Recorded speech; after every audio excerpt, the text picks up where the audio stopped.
नाज़रीन आदाब, अजमत टाइम्स में आप तमाम का खैर मकदम है। रियासत के साबिक़ा वज़ीर और कांग्रेस के रुकन असम्बली यूटी खादर ने नामानिगारों से गुफ्तगू करते हुए मौजूदा हुकूमत पर बदगुमानी का इल्ज़ाम आयद किया। उन्होंने कहा कि रियासत की कंट्रैक्टर एसोसिएशन, जो कि रजिस्टर्ड भी है, इस एसोसिएशन के सर केम्पन्ना ने मौजूदा रियासती हुकूमत पर इल्ज़ाम आयद किया है कि वो 40% कमीशन ले रहे हैं गुत्ते के कामों में।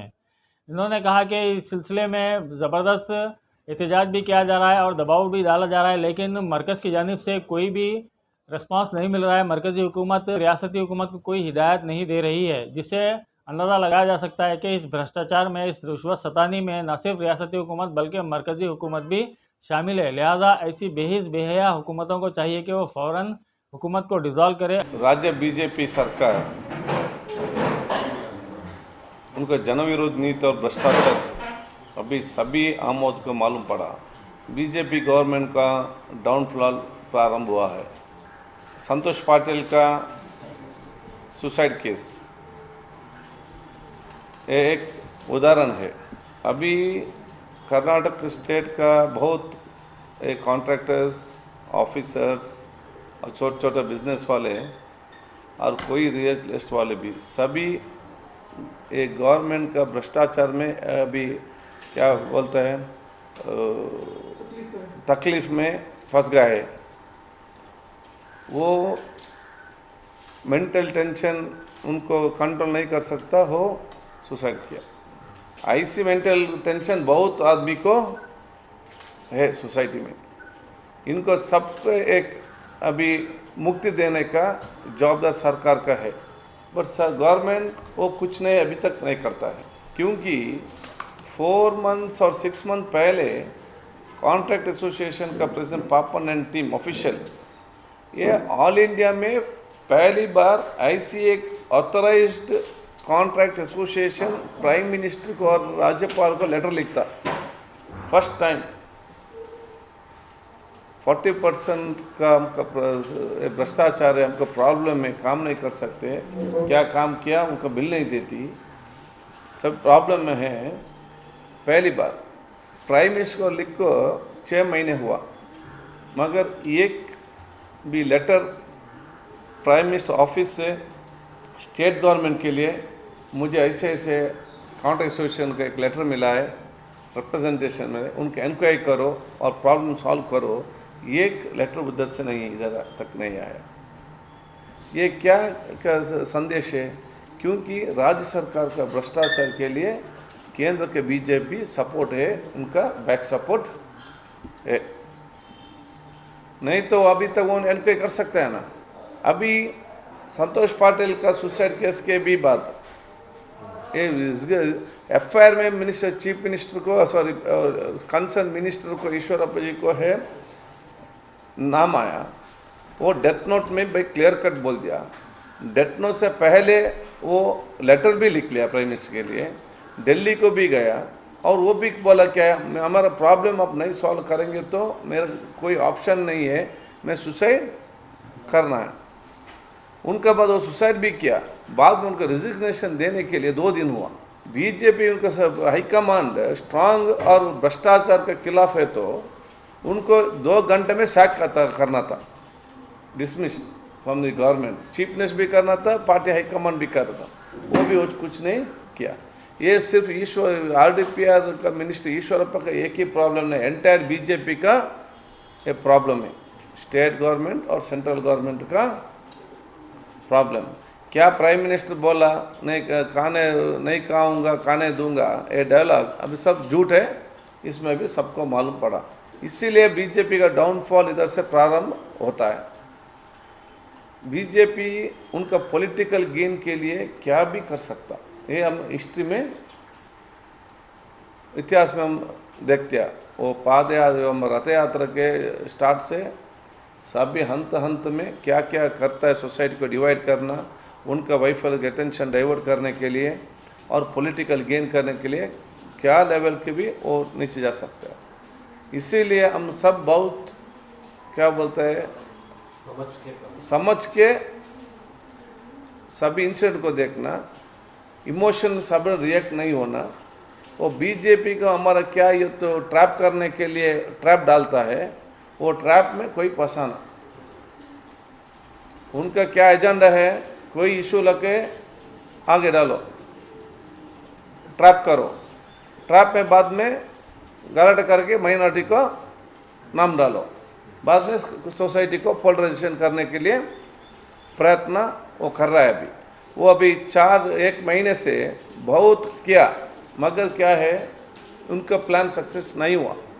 ये हल्ला जट का इशू क्या है, किधर भी थोड़ा गलत होना, और दूसरा अजान देने के टाइम उधर 100 आदमी जाता है और क्या वो उनसे काउंटर करता है। उनको उद्देश्य क्या है, रिएक्ट होना, बाद में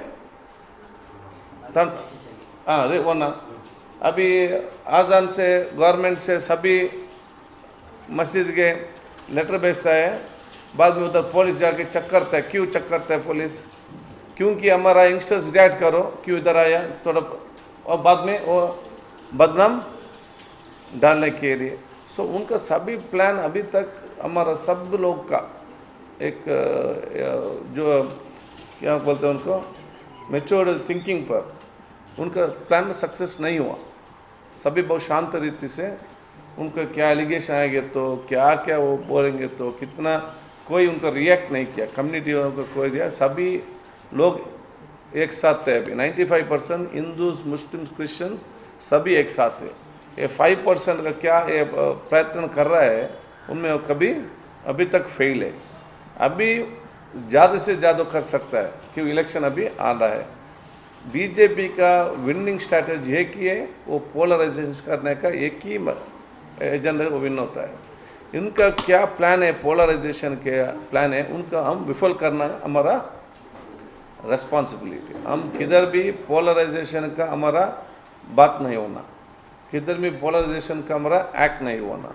उनका क्या प्रयत्न पड़ता है, हम सभी धर्म, सभी जाति लोग इकट्ठे मिलकर उनका हराना हमारा अभी ड्यूटी है, जिम्मेदारी है, वो काम हम करना है। और सर, आने वाले दिनों में कांग्रेस पार्टी की जानिब से क्या पहल रहेगी सर? अभी नहीं, अभी ये सभी अभी तक क्या भी उनका काउंटर करने के लिए और उनका जागृत करने कांग्रेस हर समय हमारा काम किया था। ये भी अभी डिस्ट्रिक्ट लेवल में हम उनका अवेयरनेस ला रहा है। आज हम उनका बीजेपी का एक मिनिस्टर रिज़ाइन किया तो कांग्रेस का दिल्ली में और कर्नाटक में उनका प्रोटेस्ट का और सक्सेस का प्रोटेस्ट का मेन रीज़न था स्टेट लीडर्स का। सर, क्या ये कर्नाटक में मिनिस्टर्स के लिए अलग लॉ है और आम आदमी के लिए अलग लॉ है? इसीलिए 24 आवर्स अरेस्ट करना चाहिए, और ईश्वरप्पा को 24 आवर्स में 48 आवर्स हो गया, अभी तक तो कोई एक्शन लेके नहीं है लाई। इसीलिए ये अभी हम सभी बीजेपी वालों को पूछना, आम आदमी को एक कानून और मिनिस्टर के लिए, और अमीर आदमी को एक कानून।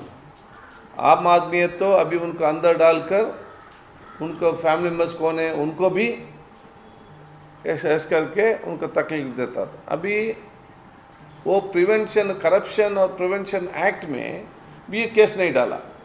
ये क्लियर कट डेथ नोट है, करप्शन में 12 में सुसाइड हुआ।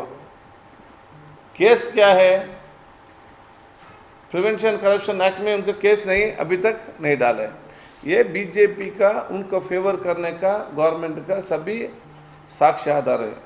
इसीलिए हमारा डिमांड क्या है, एक सभी हमारा एक कॉन्ट्रैक्ट एसोसिएशन और कौन अभी करप्शन बारे में दूर किया ना, वो जुडिशियल इंक्वायरी करना, हाई कोर्ट जज से सेपरेट जुडिशियल इंक्वायरी करना, और ये भ्रष्टाचार को एक मुक्ति देकर सभी लोग फ्री ऑफ माइंड से काम करने के लिए इस स्टेट में एक परिस्थिति निर्माण करना है। दूसरा, संतोष पटेल का एलिगेशन, एक कंप्लेन, डेथ, वो सभी इंसिडेंट स्टेट गवर्नमेंट अभी चीफ मिनिस्टर बोल दिया वो निर्दोषी है, और क्या रिजल्ट आना सकता है। इसीलिए स्टेट गवर्नमेंट से एक इंक्वायरी करेंगे तो न्याययुतवाद इंक्वायरी नहीं मिलेगा, उनको फैमिली को जस्टिस नहीं मिलेगा। इसीलिए भी उनको CBI और SIT स्पेशल इन्वेस्टिगेशन टीम वो करके उनको सेपरेट अलग एक इंक्वायरी करने का जिम्मेदारी स्टेट गवर्नमेंट के कांग्रेस उसके बारे में भी जागृत कर रहा है। थर्ड, उनका फैमिली को कॉम्पनसेशन भी देना। संतोष प्रत्याशी मामले को लेकर कांग्रेस क्या कदम उठाना चाहती है? अभी हम डिस्ट्रिक्ट और स्टेट से अभी हमारा संतोष का एक सुसाइड केस में अब एक उदाहरण है।